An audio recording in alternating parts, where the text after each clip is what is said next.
Finally, we have here the 6th episode of Gaming Wars, a series that looks at gaming, where it came from, how it's changing today, and where it's going in the future. As I've said many times before, the series will eventually end with the current console leaders, Nintendo, Microsoft, and Sony, as well as the state of mobile, computer, and platform gaming. Use the links below to watch a different episode, or search for Gaming Wars on YouTube, but the best experience comes from clicking these pop-ups from a computer. Most of all, don't forget to subscribe with email notifications and follow on Twitter for updates. Let's get started. The 6th generation era was the beginning of convergence in consoles. They were turning into media hubs that played DVDs and could go online. The winners created consoles that provided interactive entertainment for gamers and passive entertainment for the family at loss-leading prices. Most families watched movies and TV shows together, but video games wasn't really a family activity. The demographics of gamers didn't change much, but in the 7th generation console era, the key to success was figuring out a way to turn non-gamers into casual gamers. In other words, somebody had to figure out how to grow the gaming market. Sony, the console leader, focused all its resources on a plan for a new custom hardware architecture. This benefited Sony by creating developer lock-in, forcing programmers to focus their limited resources on the PlayStation ecosystem, while at the same time making it more expensive for them to port their game to competing hardware platforms. During the PS2 launch, Sony, Toshiba, and IBM began a 4-year secret $400 million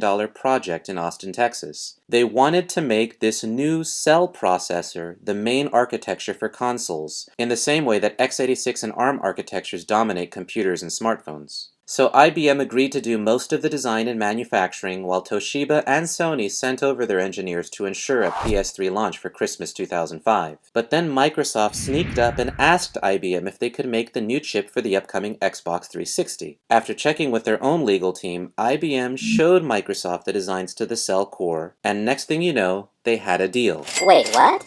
How could Microsoft get the designs to the new PS3 cell processor? You see, the original 3 partners agreed to let IBM sell parts of the architecture to other clients, and Sony made a big mistake by failing to consider that IBM might use Sony's R&D money to help its competitor. But there were bigger problems for the gaming market overall. There were actually fewer new gamers. Around 2007, the growth was shifting towards casual gamers, who preferred games with simple rules and less commitment. The most profitable games had pick-up-and-play type game design. So while Sony was building and Microsoft was annexing the next powerful architecture designed for core gamers, Nintendo was preparing to focus on an even bigger market.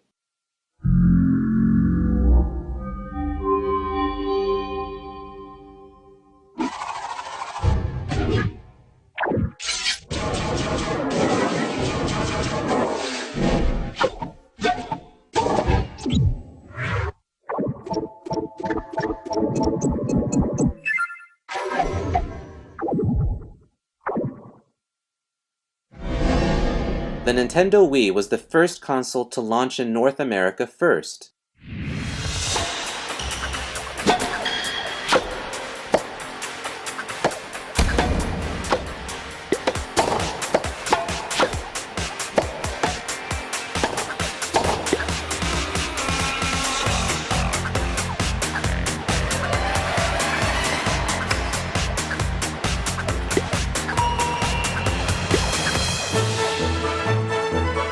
From this commercial, you can see that Nintendo focused on a broader demographic of non-gamers and casual gamers. At first, developers were skeptical, but Shigeru Miyamoto argued that power isn't everything for a console. Too many powerful consoles might fight and hasten their own extinction. And like we saw in past episodes, Nintendo had powerful franchises of its own that could keep the Wii interesting,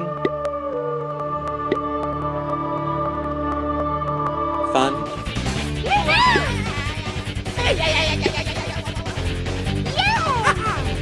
Mario Kart! Whee! challenging,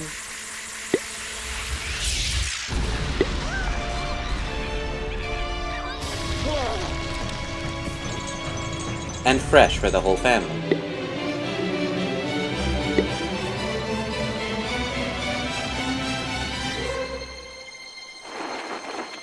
So 3 years after its launch, in the middle of the Great Recession, Nintendo dropped the price of the Wii, included a new game in a bundle,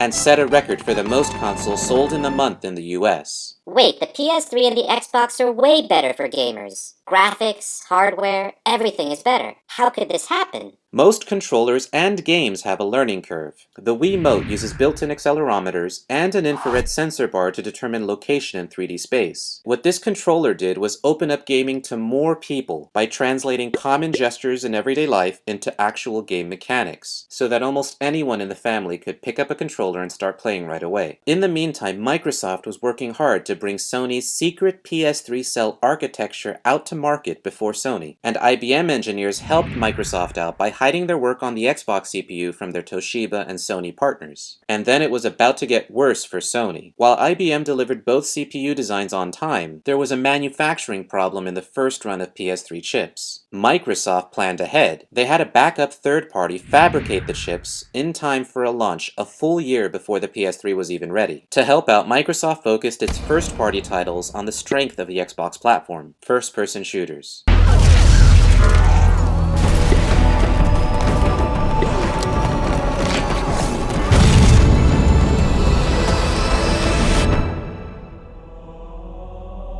Product not yet rated.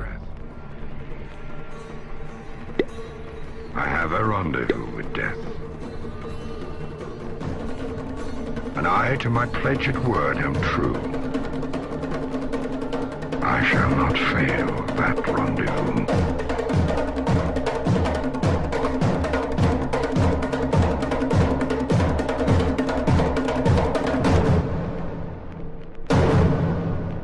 And while there were a lot of other types of games, the best-selling franchise during this generation of consoles was this epic and addictive franchise.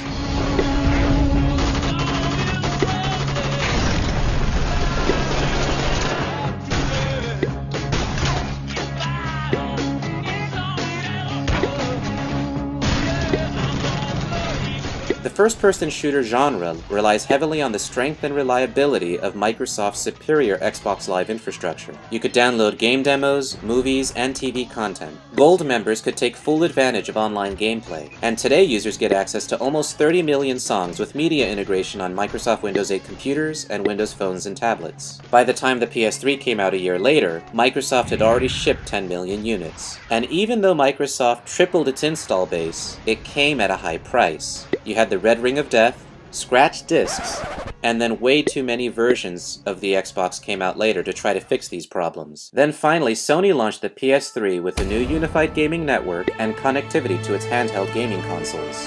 The PS3 was also a big weapon in the high-definition optical disc format war. But at launch, the buzz was all about the new multi-threaded CPU, dubbed the Cell Broadband Engine. Meet the Cell Broadband Engine. It's the digital soul of the PlayStation 3. And though it may look like an ordinary microchip, it is the future. However, since Microsoft got its hands on the architecture first, game designers could now easily make games for either platform. What ended up happening is that many game developers focused on the Xbox first, and then ported their games to the PS3, ignoring many of the advanced features. Still, Sony showed off the power of the PS3 with its own first-party titles.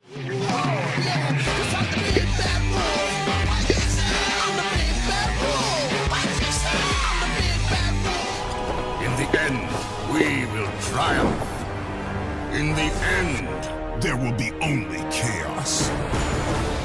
No diabolical warlords? No.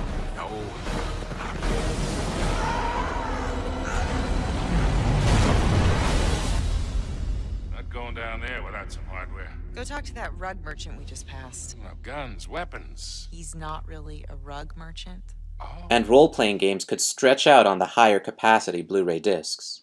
Even in this metropolis lies darkness, untouchable by divine light. That is, those who disregard the teachings of God.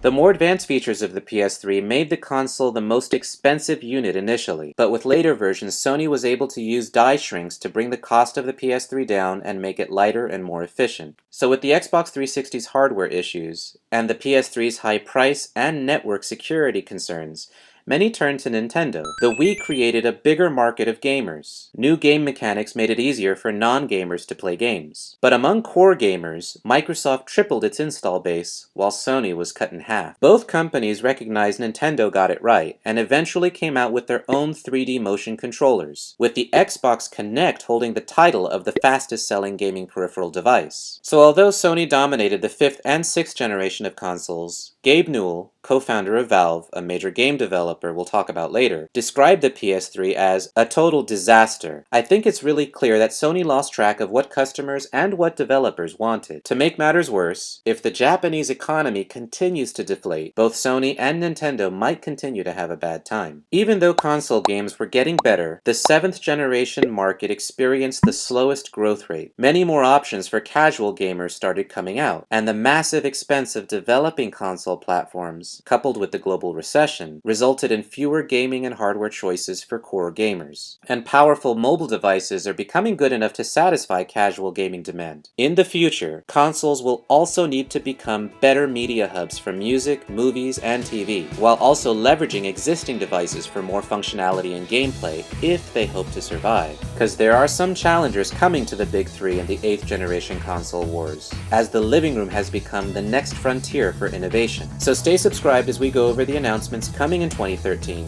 and continue this Gaming War series. As always, leave your feedback down below, and thank you guys for all your support, especially since I haven't been able to put out new videos frequently. But I hope to change that now that the holiday season is over and I won't be working as much. If you're a new viewer, please like, comment, share, and subscribe with email notifications to join this channel where we try to keep up with innovation everywhere and the companies behind it.